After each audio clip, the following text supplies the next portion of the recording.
Hi. In this video, as I said, we'll be discussing the easier way to solve the question, but this will be a lengthier one as compared to the previous one. So yeah, let's get started. Now here, we will use the formulae that we derive in projectile motion. Okay, so we have again this figure. Okay, the first part of the question is maximum height. Here for in general, how we think is, this y is 0 when in order to find this range, complete range, this y will be 0. Y is 0 is y is 0 at this and this point. So y is 0, which implies ax minus bx square equals 0. X a minus bx equals 0. Here you can see that x equal to 0 and a minus bx equal to 0. There are two solutions. So y is 0 at x equal to 0, which gives this as a solution, and the other solution is this one. So this gives us a by b. Now this is the range. By putting we need to find the maximum height. We know that at maximum height this distance is, if this is the range r, then this will be r by 2. Okay, so the r by 2 will be a by 2b. Okay, and if we put this into our equation, we will get a square by 4b as our solution again. The next thing is the angle of projection, theta. For that, we will take the help of our maximum height and the range. The maximum height, for maximum height, we will use this formula v square equals u square plus 2as. In this, sy, ay, basically the y component of everything. Okay. Now at the maximum height, we know that the y component of velocity is 0. So this will go away, which means this will be u sine theta square plus 2 into minus g, since we have x and y as positive in these direction and the gravity is acting downwards, so there will be a minus sign g, and then s or s. Okay. So which implies that h is equals u square sine square theta upon 2g. Okay. Here we don't have theta and u. Since we don't have these things, so we will take the help of the range. Okay. So for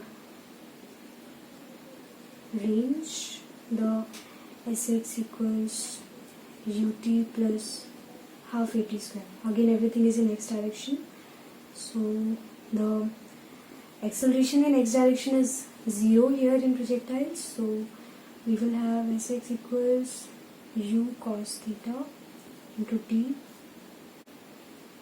Since we need a relation between u and t, we will go back to the equation of motion, first equation of motion, for that is v equals u plus at.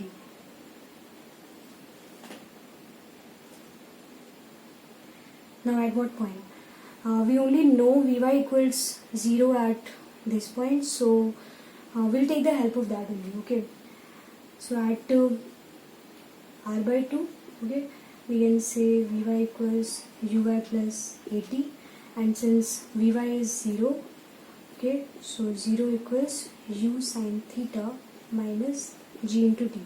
Now t here is the time that it takes to reach from here to here. So I will just denote it t1 by 2. We know that the time it takes to cover the full projectile will be t, and it will like the time it takes to reach here will be the half of this. So if the complete time is t, okay, so the time it takes to reach at this point will be t by 2, right? We'll use it here. So our t by 2 is u sine theta by g.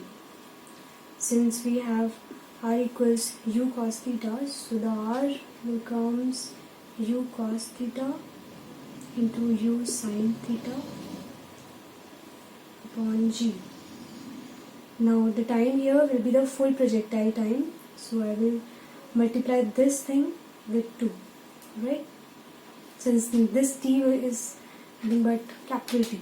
Okay, so we have r equals u square sine 2 theta by g.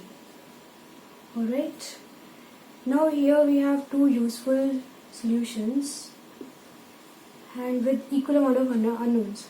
So we have here u and theta is unknown, u and theta is unknown. Two equations, two variables, it is solvable. So we will divide r by h, which will give us u square 2 into sine theta cos theta divided by g, and we know that r is a by b and h is this, right? This g will be cancelled, u square cancel, sine cancel, then it will be cot theta, right? This will be and 4, right? So this will give us tan theta equals a, which is our solution. So we have seen that, like I have said before as well, that this solution is a bit lengthier as compared to the previous one. So I would suggest you that you should be able to think the solution that I suggested before. Okay. So for more doubts, you can comment in the comment section below. Thank you.